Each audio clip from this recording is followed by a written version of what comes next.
Hello, and welcome to today's episode of The Daily Blend. I am your host, AC, and we are joined in studio today by Megan Steen, the COO of Burrell Behavioral Health, the North and Central region. How are you, Megan? I'm great, Adonica. How are you? I am very good. I'm very good. Thanks for being here. Thanks for having me. Of course. Now, Megan, you are here today to talk to us about telehealth. Yes. So telehealth is one of those things that I don't know that we heard a lot about until kind of the COVID-19 pandemic. Yeah. When we were really kind of all forced into doing more telehealth services. And it's one of the benefits that really has not left. I think so. And sometimes I'm looking for it now. Absolutely. The convenience of it is just, it's something that is something that I think we're all seeking, especially when you think about reducing the barriers that come with doing like drive time and transportation, having to figure out childcare, Yes. Some of those things. The convenience of it has just exploded. Yeah. Do you find that you're getting more requests for telehealth these days? Absolutely. And really one of the reasons for that is it just increases the immediate ability to access care. So, in a traditional type of setting, someone may not always have the ability to come in right then and there. Whereas with the technology that we have now, someone can just pick up their phone and say, I'm in a crisis. I need some help. Yeah. Is it as simple as that? It really is. So individuals are able to use whatever technology that they have. Most of that for most of us is our phones. Mm-hmm. And so they are able to utilize their phone to just contact us and get connected to a telehealth appointment. Yeah, that's really, it's impressive. And so with a company like yours, does somebody need to be a prior patient? Like how does the system work with Burrell? So individuals can contact us and just say, I want to get started with care. Mm-hmm. And from there, we can send them the information that they need. We send secure links to be able to connect virtually with a provider. And so that's one of the things is that while it looks exactly kind of like what we're all used to from connecting, with video appointments, these are secure connections. So they're all HIPAA compliant. It's all, safe and secure for individuals to get the care that they need in a place where they're really comfortable. Yeah, because you're at home. Yes. Or somewhere where you feel safe. Yes. Yeah. Yes. It's interesting because I think you hear a lot, from people that, gosh, I can't find anybody to see, or when you're having these crises, like I can't get in to see anybody. And that's an issue. If somebody's having a mental health crisis, like at the moment, mm-hmm. It's like, gosh, if you have to wait, however many months to get in to see somebody, you're like, well, gosh, I'm kind of having the crisis now.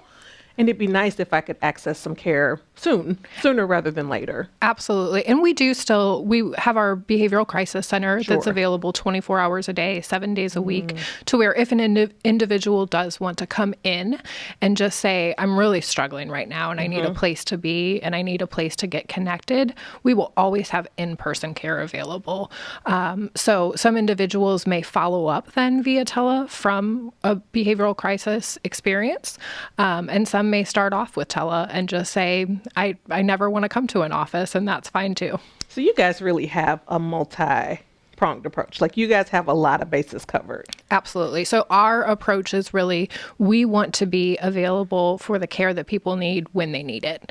And so we realize that may not always be coming to one of our offices, but we have many locations available, knowing that some people just feel more comfortable in person. Yeah, that's true. And I guess it is just a matter of preference, right? I would imagine for somebody who's maybe used to going into an office, that's what they prefer. They prefer the face-to-face. Sure. But for somebody who is maybe more comfortable or maybe reluctant, or maybe you do a mix of both, maybe it's more convenient for you sometimes to be able to do it over your phone or over your laptop. Absolutely. And that's one of the reasons that we've seen such a reduction in cancellations or people forgetting appointments, just because they're able to connect right then. So even if they, were at home and kind of forgot the appointment, they're able to connect remotely in a place where they feel comfortable. I guess if you think about it that way, if I'm at work, and if I can't necessarily take the time off work,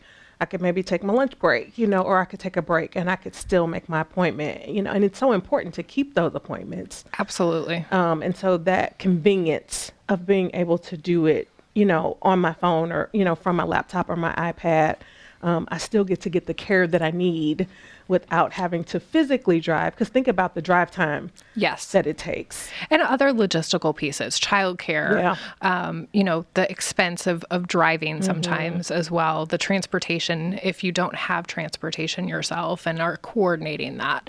So it really does reduce so many barriers, and you're still able to make that face-to-face connection with the provider. So you're still seeing the provider. But again, it's in a space where you're really comfortable. So we've seen some really significant clinical progress with people to where, being in a space where they're comfortable, they're just sharing so much more than what they maybe would share in an environment where they're not comfortable and it's not their space. Yeah, that makes sense. And so I guess this would be kind of one of those things that came out of a time that wasn't really the best time. Do you know what I mean? Yes. But I always try to look for the good things that come out of things that aren't necessarily great. And I would say this is one of those things, right? Because had we not been forced to do that, who knows if we would be in a place where it's almost commonplace to be able to just pick up your phone, and get the kind of support that you need from a provider. Absolutely. And it's commonplace now. Yes. It's commonplace. Okay, so tell me how people can find you guys. So if they go to burrellcenter.com, they can find a list of our services and locations, and it's all of the information about connecting to telehealth appointments as well as those behavioral crisis centers if individuals are in immediate crisis. Okay, perfect. All right, so burrellcenter.com is where we can find all the information that we need. And Megan, thank you guys so much for all the resources that you provide to this community. Appreciate it, much needed, and we really do appreciate what we get to have you guys on. It's much, much needed in this community. Thank you for being here. Thank you.